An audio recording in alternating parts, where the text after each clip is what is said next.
Et nous avons voulu savoir comment était accueillie cette décision au Proche-Orient par celles et ceux qui sont concernés directement. Stéphane Amar est allé à la rencontre d'un agriculteur dans une colonie et d'un agriculteur palestinien. Voici son reportage. Le long de la route 60 qui traverse la Cisjordanie, les colonies sont partout.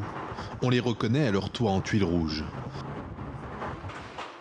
Dans l'une d'elles, à Psagot, Yaakov a fondé un vin renommé.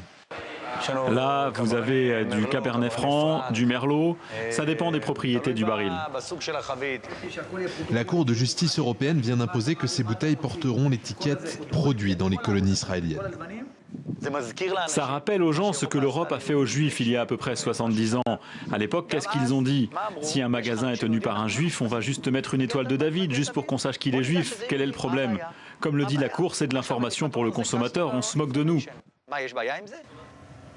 Le boycott ne concerne que les exploitations israéliennes en Cisjordanie. Les Palestiniens, eux, devraient profiter du marquage des produits des colons. Tout ça, on exporte vers la France, la Turquie, la Grande-Bretagne, l'Afrique du Sud. On n'a aucune restriction. Mais en même temps, on subit l'occupation. Il n'y a pas de liberté, nous ne sommes pas libres, nous n'avons pas de vrais leaders. Nous vivons ici dans la peur. On vient au travail avec la peur au ventre et on rentre chez nous avec la peur au ventre. Problème, la décision de la Cour de justice risque aussi de sanctionner les Palestiniens, employés par dizaines de milliers dans les colonies israéliennes. Si on parle des produits alimentaires ou d'autres industries, tout ce qui provient des colonies en Cisjordanie a été aussi produit par des Palestiniens. En faisant cela, vous punissez en premier lieu des gens qui souffrent d'une situation économique très difficile. S'ils saluent la décision de l'Union européenne qui différenciera leurs produits de ceux des colonies, les Palestiniens savent que cela ne résoudra pas le problème de l'occupation.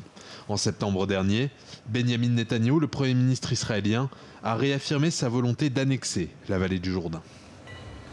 Notre éditorialiste Slimane Zeiglidour nous a rejoint. Bonsoir Slimane. Bonsoir. Depuis cette annonce, des voix s'élèvent en Israël pour aller encore plus loin que l'Europe et demander tout simplement l'interdiction de ces produits. Il s'agit de l'ancien ambassadeur d'Israël en France, Eli Barnavi, de l'historien Zev Sternel et de l'ancien président de la Knesset, Avraham Burg. Pourquoi cet appel ? Eh bien, d'abord, ce ne sont pas n'importe quelle personnalité, ce sont d'éminentes personnalités respectées, 5 ambassadeurs, 5 lauréats des prix les plus éminents d'Israël, un procureur général. Eh bien, ce sont tous des personnalités sionistes qui ont passé leur vie à défendre l'État. Mais pourquoi elles interpellent l'Europe? Parce que ce sont des personnalités qui estiment que l'unique chance d'aboutir à une paix raisonnable au Moyen-Orient, c'est un État palestinien homogène territorialement et un État israélien à côté.